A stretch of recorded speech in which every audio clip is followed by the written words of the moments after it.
The US President Donald Trump was in a dilemma when Israel finally rained Iran with missiles on 13th of June. His presidential campaign for the second term was centered around not dragging America in a war that wasn't of their own. But once back in the Oval Office in January this year, in the first few months, things seemed to be going nowhere close to what he planned. Donald Trump wanted a ceasefire and end a war in Ukraine. But the Russian president played hardball and things became increasingly difficult. The Ukraine war is close to 3.5 years old now and shows no signs of ending in the near future. In the Middle East, he promised to get Iran to the table and deter its nuclear policy. He sent his special envoy, Steve Witkoff, to talk to Iran. Things were looking up, and Donald Trump could hold Israeli Prime Minister Benjamin Netanyahu back from attacking Iran. Netanyahu made 2 trips to Washington to win Trump over to his side. Both times he returned empty-handed.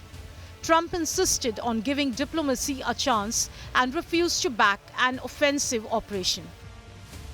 But then on 4th of June, Iran refused the US deal. POTUS felt Iran was not serious. Those currently in power, Zionist or American, should be aware that they can't do a damn thing dismantling Iran's nuclear program. 13th of June, Israel struck Iran hard with a barrage of missiles targeting nuclear facilities in Natanz and eliminating one after another of Ayatollah Ali Khamenei's military commanders. That very day, the American president, while posting on Truth Social, said that he had warned Iran multiple times. He posted, and I quote, "I told them it would be much worse than anything they know, anticipated or were told, that the United States makes the best and most lethal military equipment anywhere in the world, by far, and that Israel has a lot of it with much more to come, and they know how to use it. Certain Iranian hardliners spoke bravely, but they did not know what was about to happen. They're all dead now, and it will only get worse."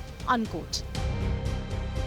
Now the question was whether America will join Israel or stand as a support while they try to bring Tehran back on the negotiating table.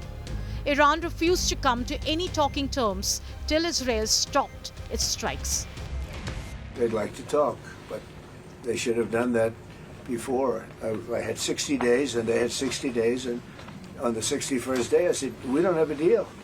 They have to make a deal, and it's painful for both parties, but I'd say Iran is not winning this war, and they should talk, and they should talk immediately before it's too late. We've always supported Israel. We have for a long period of time, strongly, and Israel's doing very well. US President Donald Trump returned from the G7 summit a day early and finally started to hit Iran back with real threats, just what Netanyahu wanted him to. On the 5th day of the Iran-Israel war, Donald Trump, much in tune with Tel Aviv, posted on Truth Social saying he knows where Iranian Supreme Leader Khamenei is hiding and it's easy target. Donald Trump ominously said that he's not going to kill him for now. In another post he said, and I quote, "We now have complete and total control of the skies over Iran," unquote. And finally he set out his terms and said that he wants Iran to surrender unconditionally. President Trump spent the first months of his second term holding back Israel's push for an assault on Iran's nuclear program. With the war underway, his posture has gyrated as he now weighs sending in the US military. Bureau Report, India Today.